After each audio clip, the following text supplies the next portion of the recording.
Inden du lige hurtigt scroller videre, så håber jeg lige, at du vil stoppe op og være med til et lille eksperiment. Jeg har nemlig købt den her i genbrug, og jeg synes, den var så fin. Så i dag der vil jeg prøve at fylde den med gips, og så se, om det ikke kan blive sådan et flot ophæng til væggen. Følg med og se, om det bliver fisk eller fiasko. Man kan smøre formen med sæbe, så det tror jeg måske, at jeg vil prøve. Det er da mærkeligt, der ikke står, hvordan det skal blandes op. Okay, jeg tror, det er 1 til 1. Vi prøver.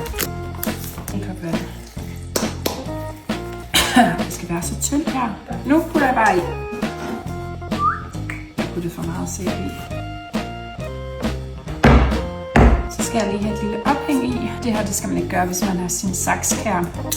Lille lykke her. Så. Jeg bliver nødt til at vente indtil den er mere tør. Ellers så vil den her bare forsvinde ned i. Okay, nu prøver vi at tage den ud af formen. Den bliver da meget fin. Nu skal det være lidt tør færdig, og så skal den males.